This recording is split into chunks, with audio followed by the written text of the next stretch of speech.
Hello welcome back to my channel. അപ്പോൾ ഇന്നത്തെ video എന്താണെന്ന് അറിയാമോ? എൻ്റെ ഫോണിൽ ഉണ്ടായിരുന്ന കുറച്ച് വീഡിയോസുകൾ, കുറച്ച് ദിവസങ്ങളിലെ കുറച്ച് വീഡിയോസുകളെല്ലാം കൂടെ കൂട്ടിപ്പെറുക്കി എടുത്ത ഒരു വീഡിയോ ആണ് കേട്ടോ ഇന്നത്തെ വീഡിയോ എന്ന് പറയുന്നത്.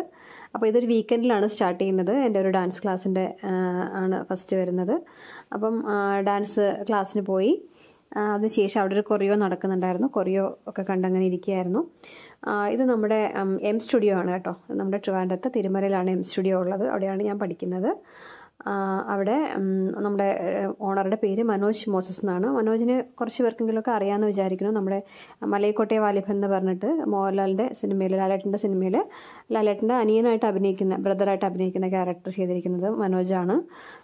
മനോജും ഉണ്ടായിരുന്നു കേട്ടോ. ഇന്ന് അവിടെ അവന് ബ്രേക്കായിട്ട് ഉണ്ടായിരുന്നു, സ്റ്റുഡിയോയിലുണ്ടായിരുന്നു. പിന്നെ ഇപ്പം ലേറ്റസ്റ്റ് ആയിട്ട് ഇറങ്ങിയ മൂവി എന്ന് പറഞ്ഞാൽ മൂൺ വാക്കാണ്. മൂൺ വാക്ക് ഡാൻസിൻ്റെ ബേസിസിലുള്ളൊരു മൂവി ഇറങ്ങിയിട്ടുണ്ടായിരുന്നു, മൂൺ വാക്ക് എന്ന് പറഞ്ഞിട്ട്. പിന്നെ ഇനി അടുത്ത് ഇറങ്ങാൻ പോകുന്നൊരു മൂവി തലവര എന്ന് പറഞ്ഞിട്ട് നമ്മുടെ അർജുൻ അശോകൻ്റെ കൂടെയുള്ളൊരു മൂവി അടുത്ത് ഇറങ്ങാൻ പോകുന്നുണ്ട്. അപ്പോൾ ഇതൊക്കെയാണ് മനോജിൻ്റെ വിശേഷങ്ങൾ. മനോജ് ഒരു മൾട്ടി ടാലൻറ്റഡ് ആയിട്ടുള്ളൊരു പേഴ്സണാണ്. ആക്ടറാണ്, ഡാൻസറാണ്, കൊറിയോഗ്രാഫറാണ്, എല്ലാം ആണ്. അപ്പോൾ ആളുണ്ടായിരുന്നു അവിടെ, സ്റ്റുഡിയോയിൽ ആളുണ്ടായിരുന്നു. അപ്പം നമ്മളെല്ലാവരും കുറച്ച് നേരം ഇങ്ങനെ സൊറ പറഞ്ഞൊക്കെ ഇരിക്കുകയായിരുന്നു. അങ്ങനെ അത് കഴിഞ്ഞിട്ട് ഡാൻസ് കഴിഞ്ഞത് നെക്സ്റ്റ് ഡേ ആണ് കേട്ടോ. അടുത്ത് ഞാൻ പോയിട്ടുണ്ടായിരുന്നു. എൻ്റെ ഒരു ഫ്രണ്ടിൻ്റെ ഒരു ആവശ്യമായിട്ട് പുള്ളിക്കാരത്തി ഒരു സാധനം വാങ്ങിക്കാനായിട്ട് എന്നെ പറഞ്ഞു വിട്ടതാണ്.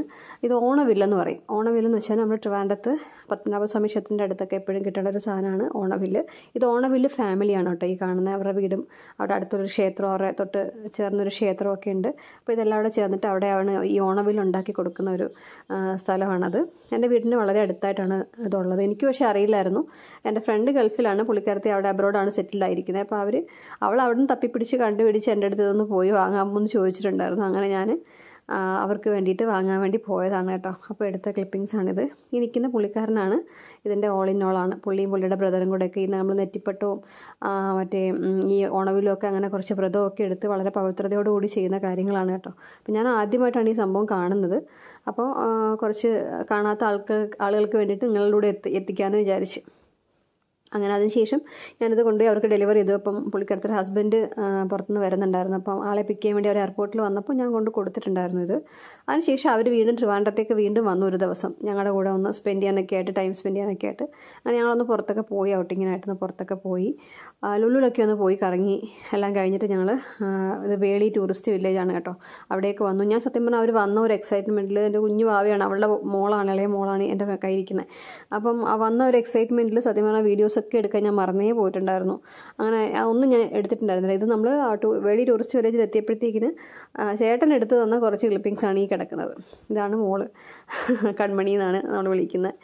അങ്ങനെ അപ്പം നമ്മളവിടെ ഭയങ്കര മഴയായിരുന്നു. മഴയായതുകൊണ്ട് തന്നെയുള്ളൊരു ബുദ്ധിമുട്ട്, പുറത്ത് ഇറങ്ങി നടക്കാനും നിൽക്കാനൊക്കെ നല്ല ബുദ്ധിമുട്ടായിരുന്നു. എന്തായാലും അവർ വരുമ്പം ആ ഒരു സന്തോഷമാണല്ലോ. അപ്പോൾ അതുകൊണ്ട് അവർക്ക് പിന്നെ മഴയൊന്നും ഒരു പ്രശ്നമല്ല, നനഞ്ഞങ്ങനെ നടന്നോളും. അങ്ങനെ വെളി ടൂറിസ്റ്റ് വില്ലേജിലൊക്കെ ഒന്ന് പോയി, അവിടെയൊക്കെ ജസ്റ്റ് ഒന്ന് കറങ്ങി. അത് കഴിഞ്ഞിട്ട് അന്ന് ഈവനിങ് അവരങ്ങ് തിരിച്ച് പോയിട്ടുണ്ടായിരുന്നു. കാര്യം അവർക്ക് ഒരു 2-3 ഡേയ്സ് കൂടെ കഴിയുമ്പോൾ അവർ തിരിച്ച് പോകാൻ വേണ്ടി നിൽക്കുന്ന സമയമായിരുന്നു. അപ്പോൾ എന്നെ ഒന്ന് കാണാൻ വേണ്ടിയിട്ട് ജസ്റ്റ് വന്നതാണ് ഇങ്ങോട്ടേക്ക്. ഞങ്ങൾ ഇപ്രാവശ്യമാണ് വന്നിട്ട് കുറേ നാളിന് ശേഷം 1-2 തവണ ഞങ്ങൾക്ക് അങ്ങോട്ടും ഇങ്ങോട്ടും ഒന്ന് കാണാൻ പറ്റിയത് ഇപ്രാവശ്യമാണ്. അതിന് മുന്നേ ഒന്നും അങ്ങനെ വരുമ്പോഴൊന്നും എന്തെങ്കിലുമൊക്കെ തിരക്കായി പോകും. അങ്ങനെ അത് കഴിഞ്ഞു അവരന്ന് ഈവനിങ് തിരിച്ച് പോയി. അതിന് ശേഷം അടുത്തൊരു ദിവസം എന്ന് വെച്ച് കഴിഞ്ഞാൽ നമ്മുടെ കർക്കിടക വാവ് ബലിയുടെ അന്നത്തെ ദിവസമാണ് കേട്ടോ. കർക്കിടക വാവ് ബലിയിടാൻ വേണ്ടി ഞാൻ പോയിട്ടുണ്ടായിരുന്നു. എൻ്റെ അച്ഛന് വേണ്ടിയിട്ടാണ് ബലിയിടാൻ വേണ്ടി പോയിട്ടുണ്ടായിരുന്നത്. നമ്മുടെ അടുത്തുള്ള തന്നെ ചക്രത്തിൽ എന്ന് പറഞ്ഞിട്ടൊരു ക്ഷേത്രമുണ്ട്. അവിടെയാണ് പോയി ബലിയിടാൻ വേണ്ടിയിട്ട് പോയിട്ടുണ്ടായിരുന്നത്. എല്ലാ വർഷവും ഞാനിപ്പം മുടങ്ങാണ്ട് ചെയ്യുന്ന ഒരു കാര്യമാണ് ബലി എന്ന് പറയുന്നത്. അപ്പം എനിക്ക് പറ്റുന്ന സമയങ്ങളിലൊക്കെ ഞാൻ പോയിട്ട് അത് ഇടാറുണ്ട്. ഈ വർഷവും പോയിട്ടുണ്ടായിരുന്നു. സാധാരണ ഞാൻ തിരുവല്ലത്ത് പോകാറാണ് പതിവ്. ഇപ്പോൾ 2-3 കൊല്ലമായിട്ട് ഇപ്പോൾ ഇവിടെയാണ് പോയി ഇടാറുള്ളത്. തിരുവല്ലത്ത് എനിക്ക് ഇവിടുന്ന് അടുത്ത് തന്നെയാണ്, പോയി ഇടാവുന്നതേ ഉള്ളൂ. പക്ഷേ അവിടെ ചെന്ന് നിൽക്കുമ്പോൾ ഇവിടുത്തെ തിരക്ക് നിങ്ങൾ കാണുന്നുണ്ടല്ലോ. അപ്പോൾ ഇവിടുത്തെ തിരക്ക് ഇത്രയാണെന്നുണ്ടെങ്കിൽ അവിടെ എന്തായിരിക്കും അവസ്ഥ എന്ന് ആലോചിച്ച് നോക്കിയാൽ അറിയാമല്ലോ. അപ്പോൾ അതുകൊണ്ട് നമ്മൾ രാവിലെ പോയാലും എത്ര സമയം ഒക്കെ ക്യൂ നിന്നിട്ടായിരിക്കും ചിലപ്പോൾ ഒന്ന് കയറി ഇടാനൊക്കെ പറ്റണത്. അപ്പോൾ ആ ഒരു തിരക്ക് നമ്മൾ അടുത്തുള്ളവരെങ്കിലും വേറെ സ്ഥലങ്ങളുണ്ടെങ്കിൽ പോയിട്ട് ദൂരെ നിന്നൊക്കെ ഒരുപാട് പേര് തിരുവല്ലത്ത് വന്നിടുന്നുണ്ട്. അപ്പോൾ അവർക്കൊക്കെ അത്രയും ദൂരം വന്ന് അവരവിടെ സ്റ്റേ ഒക്കെ ചെയ്തിട്ടൊക്കെയാണ് പലപ്പോഴും ബലിയിടാനൊക്കെ പോകുന്നത്. അപ്പോൾ നമുക്കിവിടെ അടുത്തൊക്കെ ഇടാനുള്ള സൗകര്യങ്ങളുള്ളപ്പോൾ നമ്മൾ അവിടെ വരെ പോയി മറ്റുള്ളവർക്കും കൂടെ ഒരു ബുദ്ധിമുട്ടുണ്ടാക്കണ്ടല്ലോ എന്ന് വിചാരിച്ചിട്ടാണ് ഞാൻ പിന്നെ ഇപ്പോൾ ഇവിടേക്ക് മാറിയത്. അല്ലെങ്കിൽ ഞാൻ സ്ഥിരമായിട്ട് തിരുവല്ലത്ത് തന്നെയാണ് പൊയ്ക്കൊണ്ടിരുന്നത്. എനിക്കിവിടുന്ന് ഒരു 6-7 കിലോമീറ്റർ കാണുമായിരിക്കും എന്ന് തോന്നുന്നു തിരുവല്ലം വരെ. അപ്പോൾ അങ്ങനെയാണ്. അപ്പോൾ ഇതിപ്പോൾ നമുക്ക് കൺവീനിയൻ്റ് ആയിട്ട് വളരെ അടുത്ത് തന്നെ, വീടിൻ്റെ അടുത്ത് തന്നെയാണ്, പോയിട്ടിട്ട് വരാവുന്ന ദൂരമേ ഉള്ളൂ. എന്നിട്ട് ഞാൻ വെളുപ്പിന് പോയിട്ട് പോലും എനിക്കൊരു 7 മണി 7:30 മണി സമയത്തൊക്കെയാണ് കയറാൻ പറ്റിയിട്ടുണ്ടായിരുന്നത്. അപ്പോൾ അത്രയും തിരക്കായിരുന്നു. ആളുകൾ വന്ന് പിന്നെ ശരിക്കും ആളുകൾ വന്നിട്ടുണ്ടായിരുന്നു. അപ്പോൾ അങ്ങനെ ബലിയൊക്കെ ഇട്ടിട്ട് തിരിച്ച് കയറുകയാണ് കേട്ടോ. തിരിച്ച് കയറിയിട്ട് വീട്ടിൽ വന്നു, ചെറിയൊരു സദ്യയൊക്കെ അറേഞ്ച് ചെയ്തു, അതൊക്കെ വിളമ്പി കൊടുത്തു. അങ്ങനെ ഇതൊക്കെയാണ് നമുക്ക് നമ്മുടെ പിന്നെ അവർക്കൊക്കെ വേണ്ടിയിട്ട്, പിതൃക്കൾക്കൊക്കെ വേണ്ടിയിട്ട് നമുക്ക് ചെയ്യാൻ പറ്റുന്ന കാര്യങ്ങൾ അതൊക്കെയാണ്. അപ്പം നമുക്ക് സന്തോഷം തരുന്ന കാര്യങ്ങൾ ഒക്കെ നമ്മൾ ചെയ്യുക, അത്ര തന്നെ. പിന്നെ അടുത്ത കാണുന്നത് എന്താ വെച്ചാൽ, നമ്മൾ കർക്കിടക മാസമാണല്ലോ, അപ്പോൾ തീർച്ചയായിട്ടും അമ്പലങ്ങളിലൊക്കെ പോകണം എന്നുള്ളത് എനിക്കൊരു നിർബന്ധമുള്ള കാര്യങ്ങളാണ്. അപ്പോൾ അതുകൊണ്ട് തന്നെ ഞാൻ നമ്മുടെ അടുത്ത് ഉള്ള കുറച്ച് പേര് ചേർന്നിട്ട് ഒരു അമ്പലത്തിൽ നിന്ന് ഒരു ട്രിപ്പ് പ്ലാൻ ചെയ്തിട്ടുണ്ടായിരുന്നു. കുറച്ച് അമ്പലങ്ങളിലേക്കുള്ളൊരു യാത്രയായിരുന്നു കേട്ടോ. അങ്ങനെ അതിന് വേണ്ടിയിട്ട് പോകാൻ വേണ്ടി ഇറങ്ങിയതാണ്. ഇത് നമ്മുടെ നെയ്യാറ്റിൻകര ശ്രീകൃഷ്ണസ്വാമി ക്ഷേത്രമാണ് കേട്ടോ. അപ്പോൾ അവിടെയാണ് ആദ്യം പോയിട്ടുണ്ടായിരുന്നത്. ഒരു 3-4 അമ്പലങ്ങളിൽ പോകുന്നുണ്ട്. അപ്പോൾ അതിൽ ഫസ്റ്റ് പോയ ക്ഷേത്രമാണ് നെയ്യാറ്റിൻകര ശ്രീകൃഷ്ണസ്വാമി ക്ഷേത്രം. അപ്പോൾ ഞാൻ ആദ്യമായിട്ടാണ് ഈ അമ്പലത്തിൽ വരുന്നത്. അവിടെ വന്നു, കയറി തൊഴുതു. എനിക്ക് പിന്നെ പൊതുവേ ഈ ശ്രീകോവിലിനുള്ളിലോട്ടൊന്നും വീഡിയോ എടുക്കുന്നതിനോട് വലിയ താല്പര്യമില്ല. അതുകൊണ്ട് ഞാൻ അത് പരമാവധി ഒഴിവാക്കും. പിന്നെ നമ്മളൊരു സമാധാനത്തിൽ പോയി നിന്ന് അമ്പലത്തിൽ പ്രാർത്ഥിക്കാൻ വേണ്ടിയിട്ട് നിൽക്കുന്ന സമയത്ത് വീഡിയോ എടുക്കുന്നത് ഒട്ടും ഇഷ്ടമില്ലാത്തൊരു കാര്യമാണ് എനിക്ക്. അപ്പോൾ എന്നാലും പറ്റുന്ന പോലെ നമ്മുടെ ഒരു മെമ്മറിയിൽ സൂക്ഷിക്കാൻ വേണ്ടി കുറച്ച് വിഷ്വൽസൊക്കെ എടുത്ത് വെച്ചിട്ടുണ്ടെന്നുള്ളതേ ഉള്ളൂ കേട്ടോ. അപ്പോൾ അവിടെ ചെന്നപ്പോൾ അവിടുത്തെ ഗോശാലയാണിത്, പശുക്കളൊക്കെ കെട്ടിയിരിക്കുന്നത്. റീസെൻ്റായിട്ട് ഇത്ര കൂടുതൽ പശുക്കളെ അടുത്ത് കാണുന്ന ആദ്യമായിട്ടാണ്. ഇപ്പം കുറച്ച് സമയമായി അങ്ങനെ കണ്ടിട്ട്. അപ്പം കണ്ടപ്പോൾ ഞാൻ അതൊന്ന് എടുത്ത് വെച്ചതാണ് കേട്ടോ. എൻ്റെ ഫോണിൽ ഇങ്ങനത്തെ കുറേ കാര്യങ്ങൾ കിടപ്പുണ്ട്, വീഡിയോസൊക്കെ ആയിട്ട്. അങ്ങനെ അവിടെ ചെന്നു അതൊക്കെ എടുത്തു. പിന്നെ നമ്മൾ എപ്പോഴും പോകുന്ന സ്ഥലങ്ങളൊന്നും അല്ലല്ലോ ഈ എല്ലാ അമ്പലങ്ങളൊന്നും. നമ്മൾ അടുത്തുള്ള അമ്പലങ്ങളൊക്കെ നമ്മൾ എപ്പോഴും പോകാറുണ്ട്.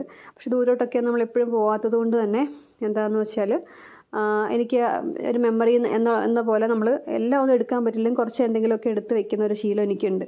അപ്പോൾ അതുകൊണ്ടാണ് ഇങ്ങനത്തെ കുറേ വിഷ്വൽസ് എൻ്റെ ഫോണിൽ ഇങ്ങനെ തിങ്ങി നിറഞ്ഞ് കിടക്കുന്നത്.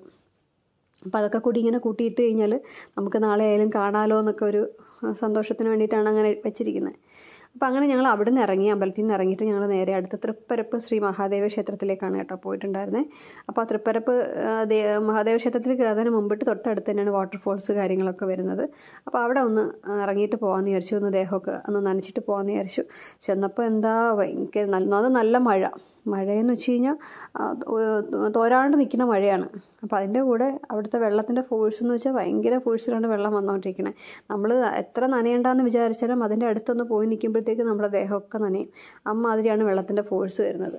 കുറച്ച് നേരം ദൂരെ മാറി നിന്ന് കുറച്ച് നേരമൊക്കെ നിന്ന്, കാര്യം ഫുള്ള് നനഞ്ഞാൽ പിന്നെ ഒന്നാമത് AC ബസ്സിനകത്തൊക്കെ കയറിയിരുന്ന് നമ്മൾ വരുന്നതല്ലേ. അപ്പോൾ ആ ഒരു തണുപ്പും കാര്യങ്ങളൊക്കെ കൊണ്ട് എന്തെങ്കിലും അസുഖമായി പോയാലോ എന്ന് വിചാരിച്ചിട്ട് കുറച്ച് ദൂരെ മാറി നിന്നിട്ട് എന്നാലും വെള്ളം വീഴുന്നുണ്ടായിരുന്നു കേട്ടോ, ദേഹത്തൊക്കെ വെള്ളം വീഴുന്നുണ്ടായിരുന്നു.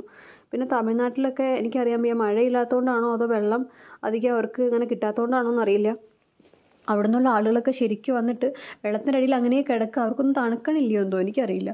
അങ്ങനെ വന്നങ്ങ് കിടക്കുന്നു, കുളിക്കുന്നു, തലയിലൊക്കെ സോപ്പ് ഷാമ്പൂ ഒക്കെ തേച്ച് കുളിക്കുന്നു, അങ്ങനെ വന്ന് നിൽക്കുന്നു.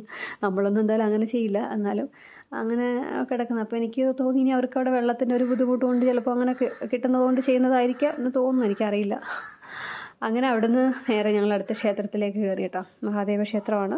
ക്ഷേത്രത്തിനകത്ത് കയറി തൊഴുതിട്ടുണ്ടായിരുന്നു. ഞാൻ ഈ ക്ഷേത്രത്തിൽ ഇവിടെ വന്നതിന് ശേഷമാണ് എനിക്ക് മനസ്സിലായേ, ഞാൻ മുമ്പ് ഒരു തവണ ക്ഷേത്രത്തിലല്ല അതിന് തൊട്ടപ്പുറത്തൊരു സൈഡിൽ ഞങ്ങൾ വന്നിട്ടുണ്ടായിരുന്നു ഷൂട്ടിൻ്റെ ആവശ്യമായിട്ട്.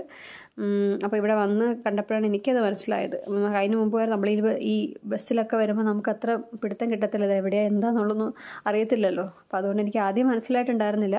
പിന്നെ അകത്ത് കയറി ആ സൈഡൊക്കെ കണ്ടപ്പോഴാണ് എനിക്ക് മനസ്സിലായി, ഓക്കെ ഞാനിവിടെ വന്നിട്ടുണ്ടായിരുന്നല്ലോ മുമ്പ് ഒരു തവണ എന്ന് പറയും, ഒരു ഷൂട്ടിൻ്റെ ആവശ്യമായിട്ട് തൃപ്പരപ്പിൽ. തൊട്ടപ്പുറത്ത് കൽമണ്ഡപവും കാര്യങ്ങളൊക്കെ ഉണ്ട്. ഇത് ക്ഷേത്രത്തിൻ്റെ ഒരു സൈഡ് മാത്രമാണ്, അതിൻ്റെ അപ്പുറത്ത് വേറൊരു സൈഡുണ്ട്. ആ സൈഡിലോട്ടുള്ള ഭാഗത്താണ് ഞാൻ വന്നിട്ടുണ്ടായിരുന്നത്.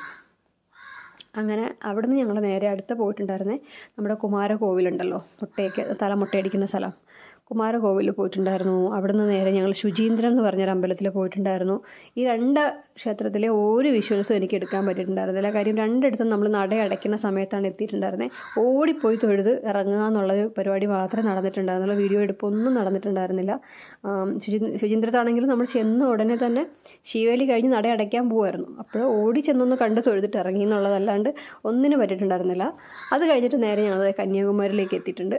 കന്യാകുമാരി പിന്നെ ഞാൻ പറഞ്ഞു തരണ്ടല്ലോ, എല്ലാവരും വന്നിട്ടുള്ള സ്ഥലമാണ്. കന്യാകുമാരിയിൽ തിരക്കില്ലാത്ത സമയമില്ല. അതിപ്പോൾ മഴയാണെങ്കിലും വെയിലാണെങ്കിലും അവിടെ തിരക്ക് തന്നെയാണ് എപ്പോഴും. പിന്നെ ഇതൊരു കാണുമ്പോൾ ഉള്ളൊരു ഭയങ്കര വൈബ് തന്നെയാണ്. ഇങ്ങനെ ഈ ഒരു വിഷ്വൽ ഇങ്ങനെ കാണുമ്പോഴേ നമ്മൾ നേരിട്ട് കാണുന്നതിനെക്കാട്ടിലും പിന്നെ അല്ല, നമ്മൾ വീഡിയോയിൽ കാണുന്നതിനെക്കാട്ടിലും നല്ലതാണ് നേരിട്ട് കാണാൻ. അപ്പോൾ പിന്നെ പറയണ്ടല്ലോ, അത് വന്നിട്ടുള്ള എല്ലാവർക്കും അറിയുന്ന കാര്യമാണ്. അങ്ങനെ ചെന്നിട്ട് കുറച്ച് നേരം അവിടേക്ക് നിന്ന്, അവിടെ ഈ പറഞ്ഞ പോലെ മഴയുടെ പ്രശ്നം കൊണ്ടാണെന്ന് തോന്നുന്നു കടൽ നന്നായിട്ട് കയറി കിടക്കുമായിരുന്നു. ഭയങ്കരമായിട്ട് മോശം അവസ്ഥയായിരുന്നു കടലിൻ്റെ. കാര്യം ആളുകൾക്കൊന്നും ഇറങ്ങാനുള്ള സൗകര്യങ്ങളൊന്നും ഇല്ലായിരുന്നു. ആരെയും ഇറക്കുന്നില്ലായിരുന്നു അവിടെ. അതിനുള്ള സേഫ്റ്റി ആയിട്ടുള്ള ആളുകളൊക്കെ നിൽപ്പുണ്ട്. ആരെയും ഇറങ്ങാനൊന്നും സമ്മതിക്കുന്നുണ്ടായിരുന്നില്ല. കന്യാകുമാരിയിൽ വന്നപ്പോഴും അവിടെ നട അടച്ചിട്ടേക്കുന്ന സമയമായിരുന്നു. അത് കാരണം അകത്ത് കയറി തൊഴുതില്ല. അതിന് ശേഷം തിരിച്ച് നമ്മൾ ഇറങ്ങുന്ന സമയമായപ്പോഴാണ് നട തുറക്കുന്ന സമയം. അപ്പോൾ നമ്മൾ അതുകൊണ്ട് കുറച്ച് നേരം കടലിലൊക്കെ പോയി അവിടെയൊക്കെ നിന്ന് അതിന് ശേഷമാണ് തിരിച്ച് ഞങ്ങൾ കന്യാകുമാരിയിൽ നിന്ന് ഇറങ്ങിയിട്ടുണ്ടായിരുന്നത്. ഒരുപാട് സമയം നിന്നില്ല കേട്ടോ, വളരെ കുറച്ച് സമയം കന്യാകുമാരിയിൽ ഉണ്ടായിരുന്നുള്ളൂ. തിരക്ക് വെച്ചാൽ നമുക്ക് ഈ കാണുമ്പോഴായിരിക്കും വലിയ ആളൊന്നുമില്ലാന്ന്, പക്ഷെ ഒരു സൈഡിലോട്ട് ഭയങ്കരമായിട്ടുള്ള തിരക്കാണ്. നമുക്ക് നടക്കാൻ പോലും പറ്റാത്ത രീതിക്കുള്ള തിരക്കുകളും കാര്യങ്ങളാണ് കേട്ടോ അവിടെ ഉണ്ടായിരുന്നത്. അങ്ങനെ ഞങ്ങൾ അവിടെ നിന്ന് ഇറങ്ങി. കന്യാകുമാരി നമ്മളൊരു 4 മണിയൊക്കെ ആയപ്പോഴത്തേക്കിന് കഴിഞ്ഞിട്ടുണ്ടായിരുന്നു. 4 മണി 4-4:30 കൂടി നമ്മൾ അവിടെ നിന്ന് ഇറങ്ങിയ കാര്യം അടുത്ത് നമുക്ക് പോകേണ്ടത് മണ്ടയ്ക്കാടാണ്. മണ്ടയ്ക്കാട് എത്തണം. അതിനിടയിലൊരു ബീച്ച് പോകുന്നുണ്ട്, ലെമോർ ബീച്ച് എന്ന് പറഞ്ഞിട്ടൊരു ബീച്ചിൽ പോകുന്നുണ്ട്. അങ്ങനെയൊക്കെ ആയിട്ട്. അപ്പം ഇതിൻ്റെയൊക്കെ ഒരു ടൈം കാൽക്കുലേറ്റ് ചെയ്തിട്ടാണ് നമ്മൾ ഇറങ്ങിയിട്ടുണ്ടായിരുന്നത്. അപ്പോൾ കുറച്ച് നേരം അവിടെ നിന്നു, കാലൊക്കെ ഒന്ന് നനച്ചു. അവിടെ നിന്ന് ഇറങ്ങി അടുത്ത് ഞാൻ പറഞ്ഞാൽ ലെമോർ ബീച്ചിലേക്കാണ് വന്നത്. ഇത് ഞാൻ ആദ്യമായിട്ട് വരുന്നൊരു സ്ഥലമാണ് കേട്ടോ. കേട്ടിട്ടുണ്ട്, പക്ഷേ അത് കന്യാകുമാരി ഡിസ്ട്രിക്റ്റിൽ തന്നെ ഉള്ളൊരു ബീച്ചാണ്. ഭയങ്കര ഭംഗിയാണ് കേട്ടോ ഇത് കാണാനായിട്ട്. നമ്മൾ പല ബീച്ചുകളിലൊക്കെ പോകുന്നതൊക്കെയാണല്ലോ. അപ്പം ഞാനങ്ങനെ അധികം ഇത്രയും ഗ്രീനറിയൊക്കെ ഉള്ളൊരു ബീച്ച് കണ്ടിട്ടില്ല. പക്ഷേ കടലെടുത്തു എന്ന് പറഞ്ഞാൽ ഫുള്ള് വെള്ളം കയറിയിട്ട് കുറേ ഭാഗം കടലെടുത്ത് പോയി കേട്ടോ. എന്നാലും എന്ത് ഭംഗിയാണെന്നറിയാമോ അവിടെ കാണാനൊക്കെ ആയിട്ട്. മരങ്ങളൊക്കെ നിന്നിട്ട് ഭയങ്കരമായിട്ട് അവരത് അറേഞ്ച് ചെയ്തിട്ടുണ്ട്. അവിടുത്തെ ആ ഒരു ബീച്ചിൻ്റെ ഭംഗി, അതിൻ്റെ കൂടെ അവിടെ ഒരു ക്ഷേത്രവും കാര്യങ്ങളൊക്കെ ഉണ്ട്. ഭയങ്കര രസമാണ്. അവിടെ നിന്ന് കഴിഞ്ഞാൽ നമുക്ക് തിരിച്ചു പോരാനേ തോന്നില്ല. അത്രയ്ക്ക് വൈബുള്ളൊരു സ്ഥലമാണ്. ഇത്രയും മരങ്ങൾ, ഈ മരങ്ങളിലൊക്കെ അതിൻ്റെയൊക്കെ മൂട്ടിലൊക്കെ വെള്ളം കയറിയിട്ട് നിറയെ വേരൊക്കെ പുറത്ത് വന്നിരിക്കുകയാണ്. അപ്പോൾ അത്രയ്ക്ക് കടൽ കയറി കിടക്കുന്ന ഒരു സമയമാണ്. അവിടെ കൊടിയൊക്കെ നാട്ടിയിട്ടുണ്ട് അങ്ങോട്ട് ഇറങ്ങാതിരിക്കാൻ വേണ്ടിയിട്ട്. പോലീസ് ഉണ്ട്. ആളുകളൊക്കെ വന്ന് ചിലർ അറിയാതെ വന്ന് ഇറങ്ങിപ്പോയാലേ കടൽ അത്രയും കയറുന്നുണ്ട്. ഭയങ്കര രസമാണ് അവിടെ. നമുക്ക് ആ ഒരു ബീച്ചിൻ്റെ വൈബിലിരിക്കുമ്പോൾ നമ്മൾ വീഡിയോയിൽ കാണുന്ന പോലെ അല്ല. അവിടെ ചെന്ന് നമ്മൾ ഡയറക്റ്റ് ഇരിക്കുന്ന സമയത്ത് ആ ഒരു കാറ്റും ആ ഒരു ഗ്രീനറിയും കാര്യങ്ങളും അവിടുത്തെ ആ ഒരു അറേഞ്ച്മെൻറ്റ്സും കാര്യങ്ങളും ഒക്കെ ഭയങ്കര രസമാണ്. അപ്പോൾ എനിക്കത് ഭയങ്കര വിഷമമായിപ്പോയി. അന്ന് കാല് നനയ്ക്കാനൊന്നും പറ്റിയില്ല, ഇറങ്ങാൻ പറ്റിയില്ല എന്നുള്ളത് ഭയങ്കര ഒരു വിഷമമായിപ്പോയി. അങ്ങനെ കുറച്ച് നേരമൊക്കെ അവിടെ നിന്നു. ഒരുപാട് സമയം ഈ പറഞ്ഞ മാതിരി നമ്മൾ ഒറ്റയ്ക്ക് പോകുമ്പോൾ നമ്മൾ ബീച്ച് വൈബൊക്കെ അടിച്ചിരിക്കണ പോലെ ഒന്നും എല്ലാവരുടെയും കൂടെ പോകുമ്പോൾ പറ്റത്തില്ലല്ലോ. അപ്പോൾ അതിൻ്റേതായിട്ടുള്ള ടൈം ലിമിറ്റ് ഉണ്ട്. നമ്മൾ ചെല്ലുക, നമ്മുടെ കാര്യങ്ങളൊക്കെ നടത്തുക, അപ്പോഴേ പോരുക എന്നുള്ളതേ ഉള്ളൂ. അവിടെ ഒരുപാട് സമയം സ്പെൻഡ് ചെയ്യാനായിട്ട് നമുക്കില്ല. അപ്പോൾ അങ്ങനെ അവിടുന്ന് ഞങ്ങൾ പെട്ടെന്ന് തന്നെ ഇറങ്ങി.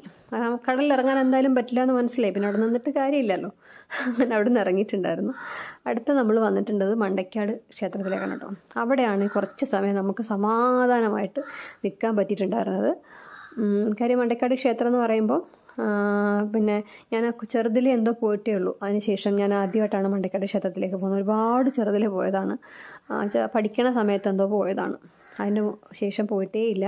അപ്പോൾ എനിക്ക് അവിടെ പൊങ്കാലയൊക്കെ പണ്ട് പോയിട്ട ഒരു ഓർമ്മയുണ്ട്. അല്ലാണ്ട് എനിക്ക് അവിടുത്തെ അമ്പലത്തിനെക്കുറിച്ച് ഒരു ഓർമ്മയില്ല. പക്ഷേ അന്നത്തെ എൻ്റെ മനസ്സിലുള്ള ഒരു ഓർമ്മയിലുള്ള ഒരു അമ്പലമേ അല്ല. ഇപ്പോൾ ഒരുപാട് മാറിപ്പോയി, ഒരുപാട് വ്യത്യാസങ്ങളുണ്ട് ഇപ്പോൾ. അങ്ങനെ ചെന്ന് അവിടെയാണ് കുറച്ച് സമാധാനമായിട്ട് നിന്ന് ദേവിയെ കണ്ട് തൊഴുത് പ്രസാദമൊക്കെ മേടിച്ച് അവിടെയൊക്കെ ചുറ്റുമൊക്കെ ഒന്ന് നടന്നു. കുറച്ച് ഷോപ്പിംഗ് ഒക്കെ ഉണ്ടായിരുന്നു. അപ്പോൾ അതൊക്കെ ഒന്ന് പർച്ചേസിംഗ് ഒക്കെ ചെയ്തു. അങ്ങനെ ഇത്തിരി ടൈം ഒന്ന് നമുക്ക് കിട്ടിയത് ആ ഒരു ക്ഷേത്രത്തിൽ നിന്നപ്പോൾ മാത്രമാണ്. കാര്യം അവിടെ നിന്ന് പിന്നെ നമുക്ക് വേറെ എങ്ങോട്ട് പോകാനില്ല. തിരിച്ച് നമ്മൾ വീട്ടിലോട്ട് പോവാണ്. അപ്പോൾ അതുകൊണ്ട് അവിടെ കുറച്ച് സമയം സ്പെൻഡ് ചെയ്തു. അങ്ങനെ കുറച്ച് അമ്പലങ്ങളിലൊക്കെ ഒരു ദിവസം അങ്ങനെ പോകാനായിട്ട് പറ്റി. കയ്യിലൊക്കെ ബാഗൊക്കെ പിടിച്ചുകൊണ്ട് പോകുന്നുണ്ടോ, കുറേ സാധനങ്ങളൊക്കെ കയ്യിലുണ്ട്. അങ്ങനെ വാങ്ങി പിടിച്ചൊക്കെ പോവുകയാണ്. അടുത്ത ബസ്സിൻ്റെ അടുത്തേക്കാണ് പോകുന്നത്. അങ്ങനെ തിരിച്ച് പോരാനുള്ള പ്രിപ്പറേഷൻസാണ് കേട്ടോ. എല്ലാവരും കൂടെ ഒക്കെ ഉണ്ട്. നമ്മുടെ കൂടെ വരുന്ന ആളുകളൊക്കെ എല്ലാവരും വരുന്നുണ്ടോയെന്നൊക്കെ നോക്കി അങ്ങനെ വണ്ടിക്കകത്ത് കയറി. എനിക്ക് ഇങ്ങനെയൊക്കെ പോകാനായിട്ട് സത്യം പറഞ്ഞാൽ ഭയങ്കര ഇഷ്ടമാണ്. പ്രത്യേകിച്ച് അമ്പലങ്ങളിലോട്ടൊക്കെ പോകുന്നത് ഭയങ്കര ഇഷ്ടമുള്ള കാര്യമാണ്. നമുക്ക് ആ പോകുന്ന കൂടെ വരുന്ന ആളുകൾക്കും ആ ഒരു വൈബ് ഉണ്ടെങ്കിൽ അതും ഒരു രസമാണ്. അങ്ങനെ പോയി തിരിച്ച് ബസ്സിനകത്ത് കയറിയിരുന്നു. എനിക്കാണെങ്കിൽ ടൂറിസ്റ്റ് ബസ്സിലുള്ള യാത്ര ഭയങ്കര ബുദ്ധിമുട്ടുള്ളൊരു കാര്യമാണെങ്കിലും ഞാൻ അഡ്ജസ്റ്റ് ചെയ്തൊക്കെ പോയി. അങ്ങനെ അത്രയൊക്കെ ഉള്ളൂ ഇന്നത്തെ ഒരു വിശേഷം എന്ന് പറയാനായിട്ട്. തിരിച്ച് ഞങ്ങളൊരു 12 മണിയോളൊക്കെ ആയപ്പം വീടെത്തിയിട്ടുണ്ടായിരുന്നു. അത്രയേ ഉള്ളൂ. അപ്പം വീഡിയോ ഇഷ്ടപ്പെട്ടാൽ ലൈക്ക് ചെയ്യുക, ഷെയർ ചെയ്യുക, സബ്സ്ക്രൈബ് ചെയ്യുക. Thank you so much.